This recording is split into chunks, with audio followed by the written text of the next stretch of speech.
So we're talking about how the bigger traditional box brokerages are losing traction in the marketplace. We both had conversations with the agents that have left box brokerages, ourselves included, and some of the top 4 prevailing reasons what they're looking for outside of these box brokerages. And the number one thing that I hear is when I'm talking to agents is culture. Yeah. I think agents are searching for a culture that supports their business. Collaboration is a word that comes up, and they're looking for a tighter knit group that is willing to collaborate, not just in ways that supports their business and helping their client base and growing their business, but also helps them personally too, whether it be personal investments or raising their leadership skills, just more collaboration. I think another part of that collaboration is also just having fun.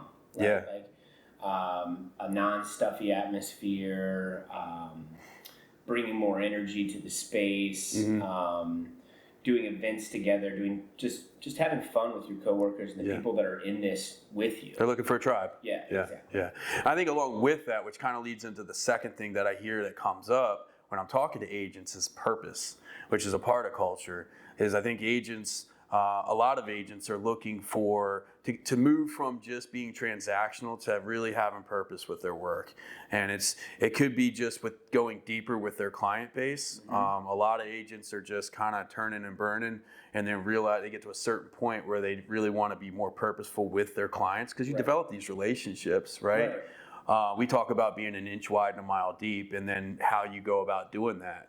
But also in the community, what are you doing with your time when you're not out there working with clients? How are you applying yourself so that you're making an impact? Everybody inherently wants to do good. I think the other part of purpose too, at least for me and what I feel like what we're doing here at Atlas, is talking about what we're going to do after this, right? Like, what is our purpose in real estate? Is it to sell real estate for the rest of our lives? I know it's not for me. And if that's true, then why aren't other real estate agents helping each other figure out how to not sell real estate for their entire lives? Yeah. I don't want to be that 85-year-old real estate agent still slinging houses. Nothing wrong with that. It's just not what you want to do. It's not what I want to do. Right. And I think that there's a big portion of our community who doesn't want to do that forever. And so having a purpose and an end goal in mind as a tribe, as you said, will help as well. And it's for me, it's to have fun doing this and to fund doing things that I really enjoy doing outside of this, like giving back, like spending time with my friends and family. It's really just a means to an end. Right. The third thing is leadership. That comes up too, and especially important right now where the market's kind of turning and there's a lot of volatility. It's constricted. There's a lot of uncertainty in the market. I'll speak to my own personal experiences. I was with a big box brokerage the beginning of my career from 2003 to 2009. I was with you then, remember? You were. Okay. You were. So we were with a traditional box brokerage at the time, and the market had crashed in 2008, and here we are in 2008, 2009, we're with this box brokerage, and they're closing offices, they're firing people, they're really just trying to cut bait and save face. There was no leadership. It was just trying to manage the mess that we were in. Right. And I can't even say that we were looking specifically for leadership until we saw it with the company that we ended up going with, which was a boutique, small local brokerage just outside of Baltimore, and that we ended up moving to. Right. And it was a completely different feel, which also, they were saying this is how we're going into this new era of real estate after we've crashed. Right. This is where we're going. This is how we're getting there. And that actually fed into the culture, right? All these things tie together. Right.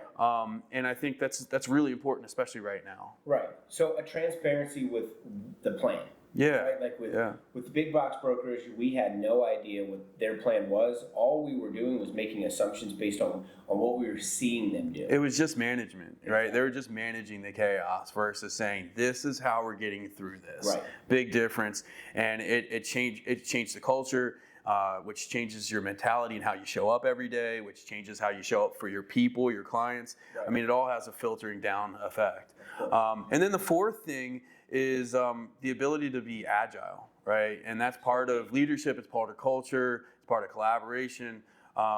It's just the ability to be agile in good times and bad times, right? Being able to switch and pivot how you're doing business and what you're doing, how you're pouring into your community, how you're pouring into your database. Right. So I think that's another thing that I see come up with agents. I think the thing about being agile though is it's not just about switching the plan either. Like the brokerage itself, the models, everything has to change if the markets change drastically. Yeah, definitely. Like I mean, something as simple as not simple, but something like commission plans, like and how agents are getting paid, like that changes over time, as it should, right? Like I mean, that's just a fact of life. I think some of these smaller independent brokerages have the ability to be more agile with their financial packages. Of course. Yeah. So. That's it. Yeah. We did great. Thanks for joining in on A Firm Between Two Guys.